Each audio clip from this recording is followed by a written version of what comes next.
நல்லதை கேட்க, அதான் ஒரு பேச்சுக்கு வந்து உட்காந்துட்டு நல்லதை கேட்கன்னு போட்டிருக்கிறதுனால நம்ம ஏதாவது நல்லதை கேட்டே ஆகணும் அப்படின்னு இன்னொருத்தர் பேசுறத கேட்கணும் அப்படிங்கிற எண்ணத்துல வந்து திருவள்ளுவருடைய வார்த்தை தான் இது, எனைத்தானும் நல்லவை கேட்க அப்படின்னார். எப்படியாவது நல்லது கேளு, எப்படியெல்லாம் முடியுமோ அப்படியெல்லாம் நல்லது கேளு.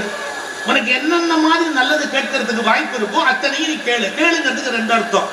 ஒண்ணு காதால கேளு, இன்னொன்னு அவர் சொல்றதை கேட்டு வாழ்க்கையில நட. நான் சொல்றபடி நீ கேட்க மாட்டியா அப்படின்னு கேட்போம் இல்ல. கேளுன்னா என்ன அர்த்தம்?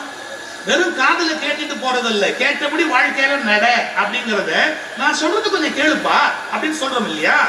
அது மாதிரி திருவள்ளுவர் சொல்றாரு, எப்படியாவது நல்லதை கேட்டு தொலைங்கப்பா, நல்லது கேளு, எனைத்தானும் நல்லவை கேட்க. இப்ப நான் இப்படி ஆரம்பிக்கிறேன், ஒரு எளிய உதாரணத்தில இருந்து ஆரம்பிக்கிறேன். அது நல்லது நல்லது இல்லைங்கிறது இருக்கட்டும், சொல்றவன் யாரு யாரு இல்லைங்கிறது இருக்கட்டும், கூடுமான வரைக்கும் இன்னொருத்தர் ஒண்ணு சொல்லும் போது என்னன்னு ஒரு பேஷண்ட் ஹியரிங், இது மட்டும் ஒழுங்கா நாட்டுல வளர்ந்ததுன்னு வச்சுங்க, பஸ்ல சண்டை இருக்காது, ரயில்ல சண்டை இருக்காது, போலீஸ் ஸ்டேஷன்ல அதிகமான கேஸ் இருக்காது, பல குடும்பங்கள்ல டைவர்ஸே இருக்காது. இன்னொருத்தர் என்ன சொல்றாங்க அப்படிங்கறத ஒரு 5 நிமிஷம் ஒரு பேஷன்ஸ், ஒரு பொறுமையா கேட்கறது, அதாவது பொறுமையாக கேட்பதை பேஷண்ட் லிசனிங் சொல்றாங்க. அதாவது வெறும் ஹியரிங் அல்ல, லிசனிங். லிசனிங் வேற, ஹியரிங் வேற. லிசனிங் சொன்னா கூர்ந்து கவனிக்கிறது, என்ன சொல்றாரு அப்படிங்கிறது. ஒரு 2 நிமிஷம் கூட ஒருத்தர் சொல்றதை கேட்காம ஒருத்தர் படபடப்பா தீர்ப்பு சொல்ல தொடங்குனா, மறுத்து சொல்ல தொடங்குனா, வெறும் யுத்த களமா தான் உலகம் இருக்குமே ஒழிய அங்க எந்த விதமான மனிதன் வாழ்வதற்குரிய வசதியும் இருக்காது. ஒரு நடந்த சம்பவம் ஒண்ணு, ஒரு பள்ளிக்கூடத்துல ஒரு பெரிய பதவியில இருக்கிறவர் பேச வந்தார். நான் இது மாதிரி இடத்துல அது என்ன பதவின்னு சொல்லி சிக்கல்ல மாட்டிக்க கூடாது, அதுதான் எந்த பதவின்னு சொல்லல. ஒரு பெரிய பதவியில் இருக்கிறவர் அந்த ஒரு பள்ளிக்கூடத்துல பேச வந்தார். அவருக்கு நேரம் ரொம்ப படபடப்பான நேரம், அவசரமா வந்து அவசரமா எங்கேயோ போகணும். அதனால தாவி ஓடி வந்தாரு. வந்த உடனே அந்த பள்ளிக்கூடத்து பிரின்சிபால் சொன்னார், சார் நிகழ்ச்சி இப்பதான் தொடங்கணும், முதல்ல வரவேற்புரை முடியட்டும், அதுக்கப்புறமா நாங்க வந்து இந்த குழந்தை பள்ளி பிள்ளைகளுக்கெல்லாம் ஒரு பொருள் கொடுக்கணும், பரிசு. அந்த பரிசை உங்க கையால கொடுங்க, ஒரு 50 பிள்ளைங்க இருக்காங்க, கொடுத்துருங்க அவங்களுக்கு. கொடுத்ததுக்கு அப்புறமா நீங்க உங்களுடைய தலைமை உரையை தொடங்குங்க. ஆனா நேரம் கிடையாது, நான் இங்க அதுக்காக வந்தேன், எனக்கு நேரமே இல்லைன்ற, நான் நல்லா பேசி நான் பாட்டு பேசாம போயிட்டே இருப்பேன், நேரமும் இல்லை ஒண்ணும் இல்லை. அது கூட மைக்கிட்ட வந்து ஒரு போட்டுக்கு பேசுறாரு, 40 நிமிஷம் பேசுறாரு. ஒருத்தரும் ரசிக்கல, ஒருத்தரும் கை தட்டல, ஒருத்தரும் ஒன்னும் பண்ணல. ஏறத்தாழ இங்க எப்படி இருக்கிறீங்களோ அதே மாதிரி இருந்தாங்க. எவ்வளவு நேரம் ஆச்சு பாருங்க, உங்களுக்கு எல்லாம் உயிர் ஊட்டுறதுக்கு எனக்கு எவ்வளவு நேரம் ஆச்சு பாருங்க. ஆனா இதை சொல்லாம போயிருந்தா ராத்திரி நான் தூங்க முடியாது. ஏங்கன்னா என்னன்னு எனக்கு தான் தெரியும். மனசுல ரசிக்கல, கை தட்டல, ஒண்ணுமே பண்ணல, எல்லாரும் அப்படியே உட்கார்ந்து. இந்த பெரிய பதவியில் இருக்கிறவருக்கு ஆத்திரம் தான் ஆத்திரம். அந்த ஹெட் மாஸ்டர் பார்த்து ஒரு கேள்வி, ஐயா அவனுக்கு என்ன பசங்களை வளர்த்து வச்சிருக்கிற, எவ்வளவு உயிரை கொடுத்து பேசுற, ஒருத்த கூட ரசிக்கல, ஒருத்த கூட கை தட்டல, ஒருத்த கூட பாராட்டு. சார் நான் உங்ககிட்ட என்ன சொன்னேன், வந்த உடனே இந்த பிள்ளைகளுக்கு ஒரு பரிசு கொடுக்கணும், கொடுத்துருப்பேன். பரிசுக்கிறதுக்கு என்ன சம்பந்தம்? எங்க பிள்ளைகளுக்கு எல்லாம் காது கேட்காது சார், காது கேட்கிற கருவி தான் பரிசு. அந்த காது கேட்கிற கருவியை கொடுத்து பிள்ளைங்கெல்லாம் போட்டாதான் நீங்க என்ன பேசுறீங்கிறது தெரியுங்கிறதுனால பரிசு கொடுத்துட்டு பேசுங்கன்னு சொன்னேன். இப்ப நீங்க நல்லா புரிஞ்சுக்கணும், குழந்தைங்களுக்கு காது கேட்கலங்கிறது முக்கியம் இல்லை, இந்த பதவியில இருந்தவருக்கு தான் காது கேட்கவே இல்லை அப்படிங்கிறது இருக்கிறதுலயே பெரிய முக்கியம். காது கேட்காததால கேட்காதது தவறு இல்லை, காது கேட்கிறவன் கேட்காம இருக்கிறது அயோக்கியத்தனம். அந்த திருவள்ளுவர் சொல்றாரு, எனைத்தானும் நல்லவை கேட்க அப்படின்னாரு. எவ்வளவு முடியுமோ அவ்வளவு கேளுன்னார். வாரியார் மாதிரி பெரியவங்க ஒரு கருத்து சொல்லுவாங்க, நமக்கு கண் இமை பாருங்க மேலையும் கீழையும் போய் வரும், அப்படி மூடுற மாதிரி திறக்கிற மாதிரி. ஆனா காது இருக்குல்ல, நமக்கு காது அசைக்க முடியாது, விலங்குகளுக்கு முடியும். பசுவுக்கு காது அசைக்கும், அதுதான் கோகர்ணம்னு பேரு. யானை காது அசைக்கும், அதுக்கு கஜகர்ணம்னு பேரு. பெரிய முறை மாதிரி காதை யானை இப்படி அசைக்கும். பசு இருக்க, அது தன்னுடைய காதை இப்படி அப்படி அசைக்கும். ஆழ்வார் பாட்டிலேயே வருது, செவியாட்ட இல்லாவே அப்படிங்கிறார். புல்லாங்குழல் வாசிக்கிறத கேட்டுட்டு கறவையும் கணங்கள் கூடு துறந்து வந்து சூழ்ந்து படுகாடு கிடப்ப, பறவையும் கணங்கள், எது பறவையோட கணங்கள், செவியாட்ட இல்லாவே காதை ஆட்டல் என்றார். விலங்குகளுக்கு இருக்கிற ஒரு வரப்பிரசாதம் காதை ஆட்டுறது. ஆனா மனுஷனுக்கு எவ்வளவு ட்ரை பண்ணாலும் காதை ஆட்ட முடியாது. இதுக்கு சொல்லிட்டு வாரியார் சொல்லுவார், ஏன் அப்படி கடவுள் படைச்சார் தெரியுமா? ஏன் இல்லாட்டி பேச்சுல ஆட்டிடுவான் பாருங்க. முக்கியமான இடத்துல ஆட்டிட்டு என்ன சொன்ன கேட்கலையே அப்படின்னு நம்ம பிராணனை வாங்கிடுவாங்கப்பா. அதுக்காக கடவுள் காதை ஆட்டாதபடி கேட்கிற மாதிரி வசதியா வச்சிருக்கிறாரு அப்படின்னு. அப்படி இல்லை, அது போய் காதுல பட்டு தாக்குன உடனே நல்ல விஷயம் காது வழியா கருத்துக்கு போடும்.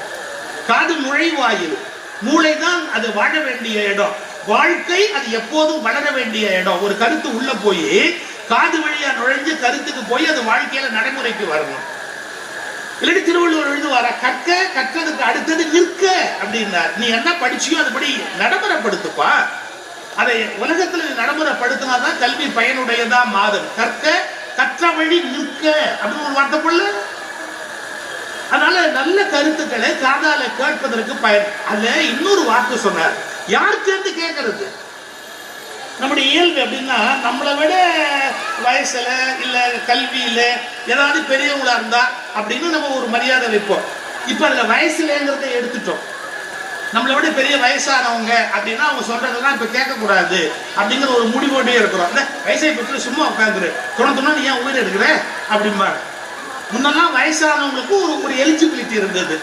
ஏன்னா உன் வயசு எவ்வளவோ அவ்வளவு எனக்கு அனுபவம் அப்படின்னு மகன்கிட்ட ஆரம்பிப்பார். அப்பா உன் வயசு எவ்வளவோ அவ்வளவு எனக்கு அனுபவம், புரியுதா, சொல்றத கேளு அப்படின்றார். வயசு கல்வி பெரியவங்க அப்படிதான் பார்த்து கேட்கணுங்கிறது இல்லை.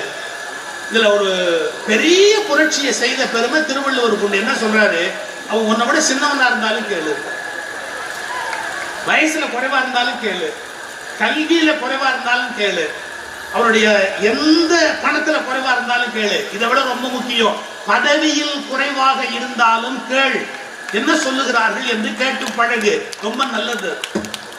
ஏன், அவங்களுக்கு தெரிஞ்சிருக்கிற ஒரு விஷயம் நமக்கு தெரியாது. சார் நான் ஒரு சம்பவம் சொல்லட்டுமா, புஸ்தக விழால சொல்றேன் பாருங்க. ஒரு டாக்டர் ஒரு பேஷண்ட்டுக்கு ட்ரீட் பண்றாரு, என்ன மருந்து கொடுத்து காப்பாற்ற முடியல, அப்படியே அப்படியே கீழே போகுது அந்த பேஷண்டோட நிலைமை. அப்படியே கீழே போன போது திடீர்னு யோசிச்சுட்டு, என்ன இவனுக்கு என்ன மருந்து கொடுத்தாலும் காப்பாற்ற முடியலையே அப்படின்ற ஒரு கவலையில இருக்கிறார். அப்போ கூட இருந்த நர்ஸ் ஒரு வார்த்தை சொன்னாங்க, சார் நான் சொல்றேன் தப்பா நினைக்காதீங்க, நீங்க பெரிய டாக்டர் தான், நான் சாதாரண நர்ஸ் தான், ஆனாலும் நான் ஒண்ணு சொல்லட்டுமா, என்ன எனக்கு ஒரு டவுட், இவருக்கு யாரோ ஸ்லோவா கொள்ற ஆர்சனிக் பாய்சன் கொடுத்துருக்கணும்னு நான் நினைக்கிறேன் அப்படின்னா. ஒரு நிமிஷம் டாக்டர் கோவம் வந்துருச்சு, என்ன நினைச்சிட்டு, நீ ஆக்சுவலா நர்ஸ், நான் யாரு, எவ்வளவு பெரிய டாக்டர், நான் என்ன கண்டுபிடிச்சிக்க மாட்டேனா, நீ என்ன பெருசா பேசுறீங்க, என்ன அர்த்தம் சார், போச்சுக்காது. நீங்க ஆர்சனிக் பாய்சன் ஸ்லோவா கொல்லக்கூடியது கொடுத்தா இந்த சிம்டம் எல்லாம் வரும், அதன் மூலமா நீங்க என்ன கொடுத்தாலும் அந்த மருந்து வேலை செய்யாது, நீங்க அதை கவுண்டர் பண்ணி பாருங்க, ஒரு வேளை இவரை காப்பாற்ற முடியுமா, நம்ம காப்பாற்ற முடியும்.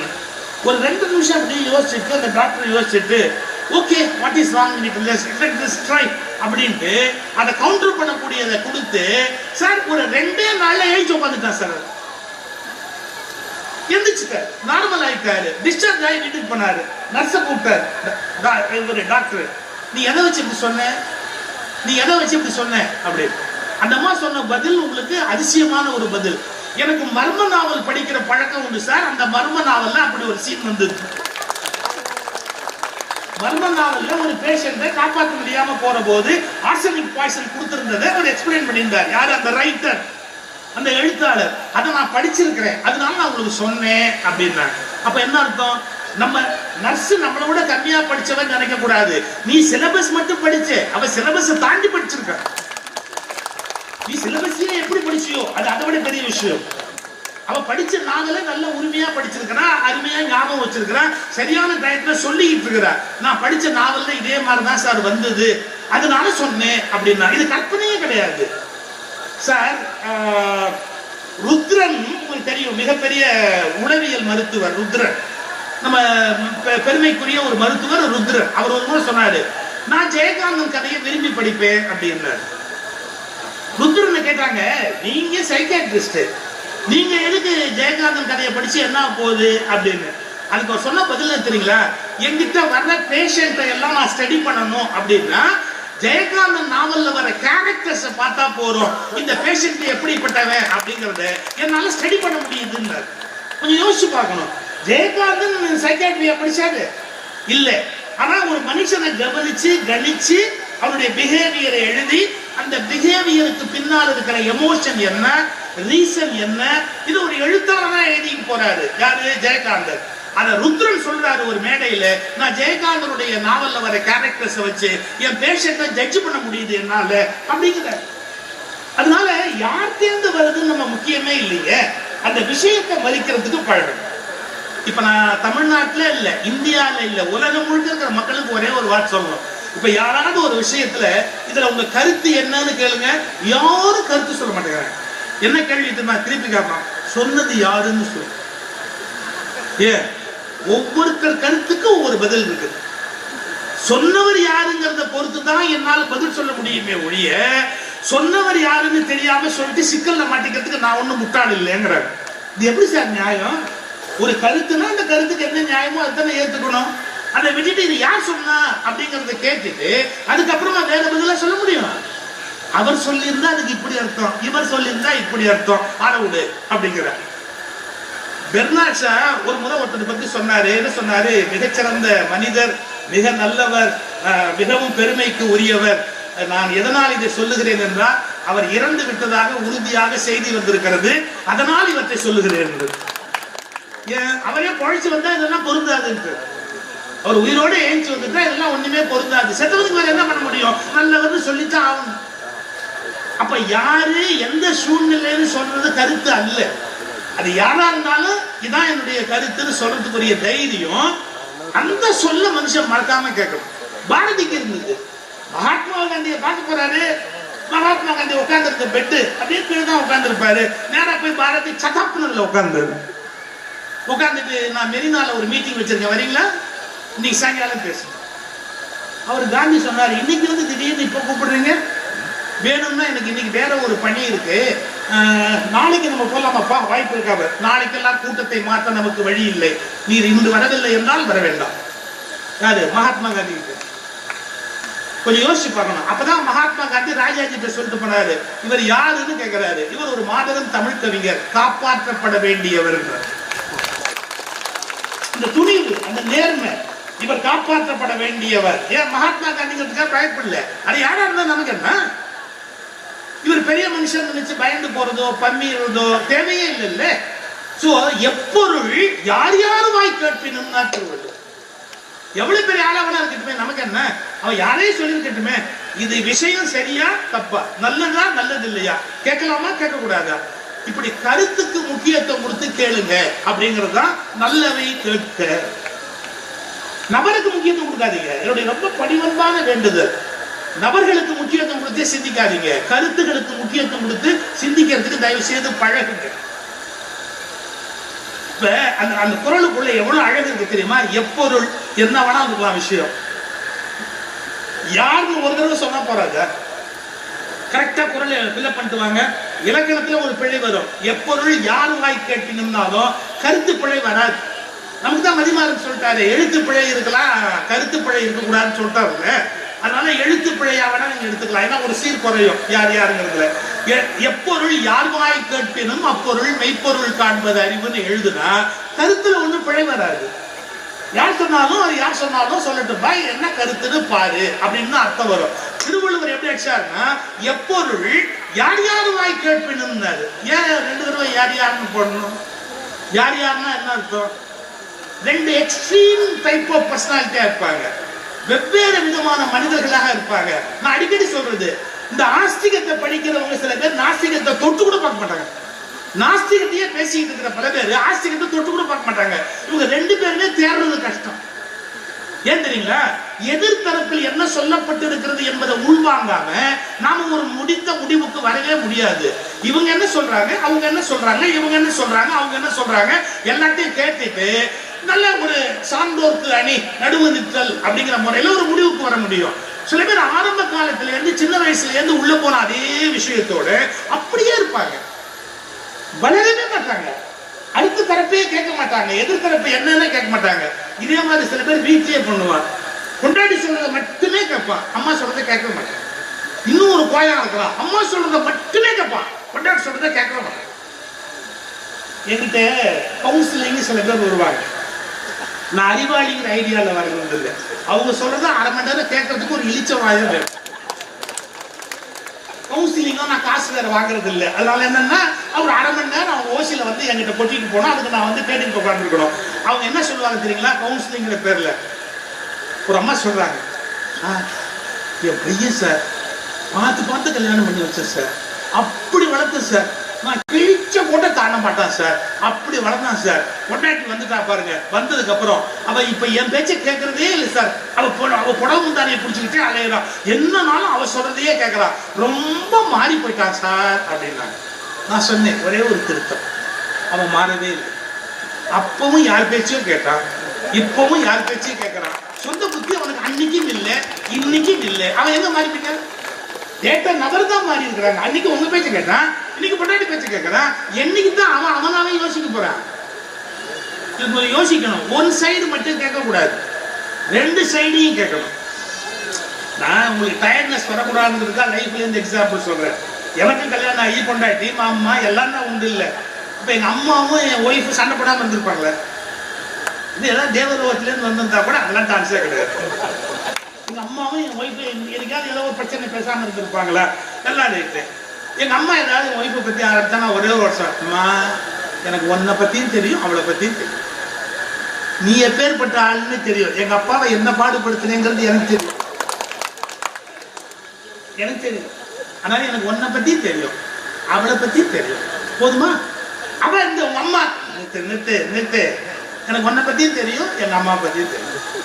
அனாவசியமா நீங்க வந்து ஒருத்தரை பத்தி ஒருத்தர் சொல்லி நான் தெரிஞ்சுக்க வேண்டிய அவசியமே இல்லை. நமக்கு தெரியாத சார், பொண்டாட்டி எவ்வளவு போய் சொல்லுவான்னு தெரியாது, அம்மா எவ்வளவு அழும்பு பண்ணுவான்னு தெரியாது, தெரியணும். அதுக்கு ஒரு அதையும் தெரிஞ்சுக்கிட்டு ரெண்டு சைடையும் கேட்டுட்டு நீங்க ரெண்டு பேரும் அறிவுள்ள மனுஷங்க தானே பேசிட்டு இருந்துக்கலாம்ல. எதுக்கு நான் இன்னொருத்த என்ன கோர்ட்டா ஜட்ஜா? இப்பெல்லாம் ஜட்ஜிகளே பேசுறது இல்லை.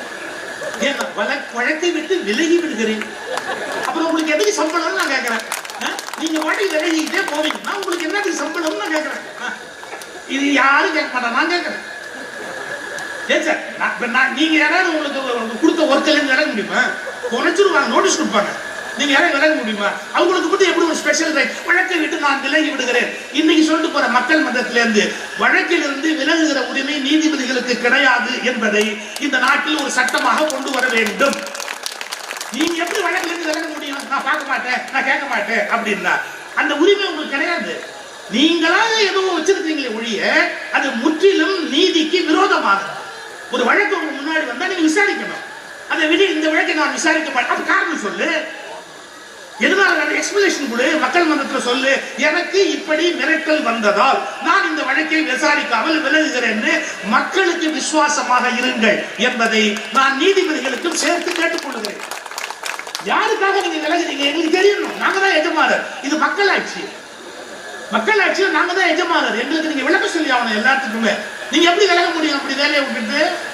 சரி, அது போனா ஒரு வம்பு வளர்த்துட்டாலும் போனோம். நான் வந்துட்டு ஒரு வம்பு வளர்க்காம போனா அப்புறம் என்ன ஆகுது? அது ஒரு பக்கம் அப்படி இருக்கும். இன்னும் என்ன அர்த்தம்? கேளு, கேட்கறதுக்கு பழகு. அப்படி பழகுவது என்பது ரொம்ப முக்கியம். இதெல்லாம் புரிஞ்சுக்கணும் சார். இந்த வாட்ஸ்அப், யூடியூப் இதெல்லாம் வந்துட்டா அது நிஜம்னு நம்பாதீங்க. முதல்ல அது சின்ன விஷயத்தை புரிஞ்சுக்கங்க. ஏதோ வாட்ஸ்அப்ல வந்துட்டதாலேயே ஒரு விஷயம் உண்மை.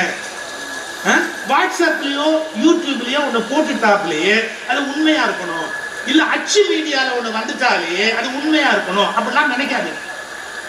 எவ்வளவோ தவறான செய்திகள் அச்சுல வந்திருக்கு, மீடியால வந்திருக்கு. எத்தனையோ தவறான செய்திகள் யூடியூப்ல இருக்கு, எத்தனையோ தவறான செய்திகள் கூகுள்ல இருக்கு, எத்தனையோ தவறான செய்திகள் பல பாட புத்தகங்களிலேயே இருக்கின்றன. இதெல்லாம் ஒண்ணு தவிர்க்க முடியாது. நாம கொஞ்சம் விழிப்பா இருக்கணும். இது சரியா இருக்கா சரியில்லையா அப்படின்னு பார்க்க வேண்டிய பொறுப்பு நமக்கு இருக்கு. இப்போ ஒரு உதாரணம் சொல்றீங்களேன். விடிஞ்சா எனக்கு வாட்ஸ்அப் ஒரு 1000 வரும். நான் எப்போ பொழுது போலையோ அப்ப அப்படியே பார்ப்பேன், அதாவது சமயத்துல பார்ப்பேன். எனக்கு ஒரு வாட்ஸ்அப் வருது. உங்களுக்கு தெரியுமா, இந்து கோயில்களுக்கு மட்டும் எலக்ட்ரிசிட்டி பில் வந்து 7000 ரூபாய்க்கு மேல். அதுவே இஸ்லாமிய பள்ளிவாசலுக்கு 2.5 ரூபாய், சர்ச்சுகளுக்கெல்லாம் 2.5 ரூபாய். இந்துக்களே பொங்கி எழுங்கள். வாட்ஸ்அப்ல வரும். நான் ஒன்னு இபி இன்ஜினியரு, டாப் இன்ஜினியரு எல்லாருக்கும் ஃபோன் பண்ணி அதுல எனக்கு ஒரு இது மாதிரி ஒரு லெட்டராகவே வேணும். எல்லாம் ஒன்றும் கிடையாது, எல்லாருக்கும் ஒரே ரேட் தான். எல்லாருக்கும் ஒரே ரேட் தான். ஆனா எப்படி அளவு மாறும்னு கேட்டீங்கன்னா 500 யூனிட்டுக்குள்ள பயன்படுத்தினா ஒரு ரேட் வரும், 500க்கு மேல பயன்படுத்தினா ஒரு ரேட் வரும், அப்புறமா ஒரு சீலிங் இருக்கு அதுக்கு மேல பயன்படுத்தினா ஒரு ரேட் வரும். இந்த ரேட் டிஃபரன்ஸ் வேணா வருமே ஒழிய இந்துக்களுக்கு இவ்வளவு ரூபாய், கிறிஸ்துவர்களுக்கு இவ்வளவு ரூபாய், முஸ்லிம்களுக்கு இவ்வளவு ரூபாய் என்று எலக்ட்ரிசிட்டி போர்டில் எந்த விதமான டாரிஃபும் கிடையாது. நீ யாராவது புரிய வைக்க முடியுமா ஜனங்களுக்கு? இப்படி வந்துட்டா நம்பிடுறான். ஓ வாட்ஸ்அப்ல போட்டுக்கான் பார், என்ன அநியாயம் பார், என்ன அநியாயம் பார். ஏய் இபி நீ கேட்டியா? இபி இன்ஜினியர் போய் வெரிஃபை பண்ணியா? இல்ல ஆர்டிஐல போட்டு கேட்டியா? முதல்ல வெரிஃபை பண்ணு, அது ஃபேக்கா உண்மையா என்ன அது கேட்கறதுக்கு பழகணுமா இல்லையா? யார் என்ன மெசேஜ் போட்டாலும் நம்பிடுறத? இப்படி எல்லாம் வைக்க முடியுமா ஒரு நாட்டில்? இந்த மதத்துக்காரனுக்கு இவ்வளவு வாடகை, அந்த மதத்துக்காரனுக்கு இவ்வளவு, சட்டப்படி வைக்க முடியாது. இது ஒரு வச்சுங்க, ஒரு உதாரணத்துக்கு சொன்னேன். ஒண்ணு. ரெண்டாவது சொல்ற பாருங்க. ரெண்டாவது எனக்கு இன்னொன்னு வந்தது, புரிந்து கொள்ளுங்க.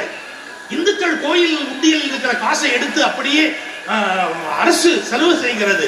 அரசு அப்படி ஒண்ணும் பண்ண முடியாது. உண்டியல்ல எண்றதுக்கு ஆள் போட்டு எண்ணுவாங்க. கோல்டு எடுத்தா கோல்டு அரசாங்கம் தூக்கி போக முடியாது. Supreme court judges, retired judges முன்னாடி உட்கார்ந்து எண்ணுவாங்க, தெரியுமா? சமயபுரம் கோயில்ல 300 கிலோ தங்கம், அது என்ற போது நான் அந்த இடத்துக்கு பாக்குறேன். சுப்ரீம் கோர்ட் ரிட்டையர்ட் ஜட்ஜஸ் எதிரில் பேங்க்ல இருந்து தங்கத்தை உரைச்சு பார்க்கக்கூடிய ஆட்கள், ஆபீசர்ஸ் கூட எல்லாருமா வந்து எடுத்து நிறுத்தி எவ்வளவு பார்த்து கடைசியா அந்த ரிட்டையர்டு சுப்ரீம் கோர்ட் ஜட்ஜஸ் தான் உண்டியில இருந்து எடுத்த தங்கம் எவ்வளவு அப்படின்னு கணக்கு பண்ணி அதையெல்லாம் அனுப்புவாங்க. எந்த விதமான வகையிலும் அரசாங்கத்தினுடைய சட்டங்கள்ல இருந்து யாரும் மீற முடியாது. ஏன்னா ஜட்ஜஸ் முன்னாடி அது நடக்குது. எதுவும் தெரியறதில்ல. உண்டியல் கோஷை அப்படியே எடுத்துக்கொண்டு அரசு முடியாதுடா, சட்டம் இடம் கொடுக்காது. அது மட்டும் இல்ல, இந்த கோயில் இருக்கிற காசை முழுவதும் அப்படியே அரசு முடியவே முடியாது. 18% அவ்வளவுதான். இத்தனை பர்சன்டேஜ்க்குள்ளதான் பணத்தை வாங்கலாம், அதுக்குள்ளதான் கோயில் செலவு பண்ணலாம். அது போக மிச்சம் இருக்கிறத டெபாசிட் பண்ணணும். அவங்க வந்து அவங்க இஷ்டத்துக்குலாம் எடுத்து செலவு பண்ண முடியாது. 1-2 வேணா தப்பு நடக்கும். ஒரு காப்பிக்கு 2 காப்பி குடிச்சிருப்பாங்க. அது எங்கதான் குடிக்க மாட்டாங்க, எங்கதான் குடிக்க மாட்டாங்க. நான் இப்ப ஒண்ணு சொல்ல போறேன், கோச்சு கூடாது, கோச்சுக்கோங்க. எனக்கு ஊழல் இல்லாத இடம்னு ஒண்ணு உண்டா சார்? இந்தியாவில் ஊழல் இல்லாத இடம்னு ஒண்ணு உண்டா சார்? இந்தியாவில் நான் திருப்பூர்ல ஒரு ரூம்ல தங்கியிருக்கேன், ஹோட்டல்ல. ஃப்ரூட் ஜூஸ் ஆர்டர் பண்ணேன். தம்பி மாதுளம்பழம் ஜூஸ் வேணும், வெயில் காலம் மாதுளம்பழம் ஜூஸ் கொண்டாப்பா, வயிற்றுக்கு தொந்தரவு பண்ணாம. கண்ணா ஐஸ் போட வேணாம், சக்கரை போட வேணாம், மாதுளம்பழம் ஜூஸ் அப்படியே போட்டு பண்ணா அப்படின்னு நான் ரூம் பாய்க்கு ஆர்டர் பண்ணேன். 10 நிமிஷம் ஆச்சு, 20 நிமிஷம் ஆச்சு, எனக்கு மாதுளம்பழம் ஜூஸ் வரல. வயிற்றுல ஜூஸ் வந்துருச்சு. நான் உடனே வரலிய ஜூஸ் இந்த பையன் சொல்லி எவ்வளவு நேரம் ஆச்சு, மறுபடியும் போன்ல கூப்பிட்டு ரிசப்ஷன்ல சொல்லி நடக்கிற காரியமானு மாடி ரூம் எனக்கு அப்படியே எட்டி கீழே பார்த்தா இந்த பையன் வர்றது தெரியும். நான் பார்த்தேன் சார், நடந்தது இப்ப சொல்றேன். நல்ல டம்ளர் நிறைய தழும்ப ஜூஸ் எடுத்துட்டு வந்ததை 2 சிப்பு அவன் குடிக்கிறான் சார். அவன் ஒரு கண்ணப்ப நாயனர். அவன் சாப்பிட்டதுதான் சிவனுக்கு ஒழிய எப்ப சிவன் இல்லையா, அதனால அவன் சாப்பிட்டது போக அந்த எச்சில் தான் சிவனுக்கு முடிவு பண்ணிட்டான். 2 டம்ளர் அந்த டம்ளர் மாதுளம்பழம் ஜூஸ்ல சர்வு 2 இழுத்தான் சார். நான் ஒண்ணு சொல்றேன், அந்த பையன் ஏழையா இருக்கலாம், வாழ்க்கையில வந்து மாதுளம்பழம் ஜூஸ் குடிக்க வாய்ப்பு இல்லாம இருந்திருக்கலாம். என் ஜாதகம் அது ஓசியிலேயே குடிக்கிற அதிர்ஷ்டம் கூட இருக்கு. எத்தனையோ இருக்கு உலகத்துல. நான் ஒண்ணுமே சொல்ல, அந்த ரூமுக்கு அந்த பையன் வந்த உடனே சார் மாதுளம்பழம் ஜூஸ் சார். நான் கேட்டேன், நல்லா இருக்கா? நல்லா இருக்கா? எது சார் கேக்குறீங்க? நீ செஞ்சது நல்லா இருக்கான்னு கேட்கலப்பா, மாதுளம்பழம் ஜூஸ் நல்லா இருக்கா சார்? குடிக்கண்ணா, நீ வாழ்க்கையில அதை குடிச்சிருக்க மாட்டேன், குடிக்கணும் காசு வந்தது, குடி, பில்லு என் பேர்ல எழுதிப்போ, தாராளமா குடி, சந்தோஷமா குடி. ஆனா எனக்கு செஞ்ச மாதிரி யாருக்கும் செய்யாது. நான் பார்த்துட்டேன், எனக்கு செஞ்ச மாதிரி மற்றவங்க யாருக்கும் செய்யாது. என்ன சந்தோஷமா குடி, குற்ற உணர்வே வேணாம், நல்லா குடி போ சார். அவன் ஒரு ஏழ்மையில இருக்கிறான், அவனுக்கு மாதுளம்பழம் ஜூஸை பார்த்தோம்னா ஒரு டெம்ட் ஆயிடும், குடிக்கணும் அப்படின்னு தோணி இருக்கும். ஏதோ 2 வாய் எடுத்து குடிச்சுட்டான். நான் அதை வந்து பெருசா விமர்சனம் பண்ண விரும்பல, அதை ஒரு கண்டனம் பண்ணவும் விரும்பல. ஆனா ஒரு சின்ன லெவல்லயே இவ்வளவு ஊழல் நடக்கும்னா பெரிய லெவல்ல ஊழல் நடக்காம இருக்குமா கேட்க சார். இன்னொரு ஹோட்டல்ல சார் நான் தங்கி இருக்கிறேன். நானும் என் ஃப்ரெண்டு ஒருத்தரும் உட்காந்துருக்கிறோம். சண்முக வெளியே ஒரு பேச்சாளர் என் கூட இருக்கு. அவர் சொன்ன உடனே, தம்பி 2 காஃபி வாங்கிட்டு வைப்பா அப்படின்னு. சார் போறேன் சார், போறேன் சார், வாங்கிட்டு சார், போறேன் சார். இதே மாதிரி லேட் ஆகும், வரவே இல்லை சார், வரவே இல்லை. காஃபி நமக்கு பொறுமை போயிடுது, ஒரு எல்லைக்கு இதை வரலையே அப்படின்ட்டு. அப்புறமா வேற ஒரு ஆளை கூப்பிட்டு, எனக்கு அந்த பையன் காஃபி சொல்லி நேரம் ஆச்சு. அவன் ஒரு பதில் சொன்னான் சார், அந்த 2 காஃபி வாங்கிட்டு வந்து 4 பேருக்கு கொடுப்பான் சார், இன்னும் 2 பேர் ஆப்பிள் இல்லைன்னு. அந்த 2 காஃபி வாங்கிட்டு வந்து 4ஆ பிரிச்சு 4 பேர் கொடுத்து 4 பேர்ட்டு பில் வாங்குவான். அவனுக்கு இன்னும் 2 பேர் ஆப்பிள் இல்லை, அது வரைக்கும் உனக்கு காஃபி வராது. அவனுக்கு 2 பேர் ஆப்பிட்டதுக்கு அப்புறம் தான் அவன் போய் 2 காஃபி வாங்கிட்டு வந்து 4 பேருக்கு ஊத்தி கொடுத்து இந்த 2 காஃபி எக்ஸ்ட்ராவா எடுத்தாகணும். சரி, இதை கூட நான் வந்து பெருசா சொல்லலை. ஏன்னா என்னமோ ஒரு 10 ரூபா சம்பாதிக்கணும் அப்படிங்கிற ஒரு ஏழையினுடைய மனோபாவம். ரயில்ல கேன்ல கொண்டு வராங்கல்ல, காஃபி டீ குடிச்சிருக்கீங்களா? இன்னையோட நீங்க நிறுத்திடுவீங்க. இப்ப நான் சொல்ல போறத சொன்னா நிறுத்திடுவீங்க. ஏன் பாத்ரூம்ல உள்ள போய் பாத்ரூம் கொண்டால ஒரு தண்ணி வருது பாத்தீங்களா, அந்த தண்ணியை குடிப்பாங்க. எதுல? காஃபி கேன்ல. இப்ப அங்க அவங்களுக்கு 20 காஃபி போட்டு கேன்ல கொடுக்குறாங்க, 30 காஃபி போட்டு கேன்ல கொடுக்குறாங்கன்னா அவங்க என்ன பண்ணுவாங்க, 20 காஃபி வாங்கிட்டு வந்துட்டு அந்த 30 காஃபி அதுக்கு காசு இல்ல, பாத்ரூம் கொள்ளாத தண்ணி வருது இல்ல, எது? ரயில்வே கக்கூஸ்ல. அந்த அதுல திறந்து தண்ணியை குடிச்சு அதை உங்களுக்கு டம்ளர் கொடுப்பாங்க. எல்லாரும் அப்படி பண்றாங்கன்னு நான் சொல்லல, எல்லாரும் அப்படி பண்றாங்கன்னு சொல்லல. நீங்க எந்த இடத்துல இருந்தாலும் ஊழலை களைய முடியுமா? முடியாது. மனிதனுக்கு வறுமை இருக்கு, ஆசை இருக்கு, பேராசை இருக்கு, பயம் இருக்கு, உத்தரவாதம் இல்லை வாழ்க்கையில. அதனால மனுஷன் அப்படி நடந்துக்கிறான். இப்ப நான் எதுக்கு சொல்ல வரேன், நாம என்ன சொல்றோம், யாராவது 2 பேரை காமிச்சு இவன் திருடா இவன் திருடா. நான் இன்னைக்கு சொல்லிட்டு போறேன், இந்தியாவில் பல கோடி பேர் திருடு. உங்களுக்கு தெரிஞ்ச திருடன் 10 பேர் இருக்கிறாங்கன்னா, தெரியாத திருடன் 40 பேர் இருக்கிறான். இதை விட உனக்கு இருக்கிற பெரிய பெரிய வருத்தம் என்னன்னா, திருடனை குடிக்கிறவன் பல பேர் மகா திருடன்.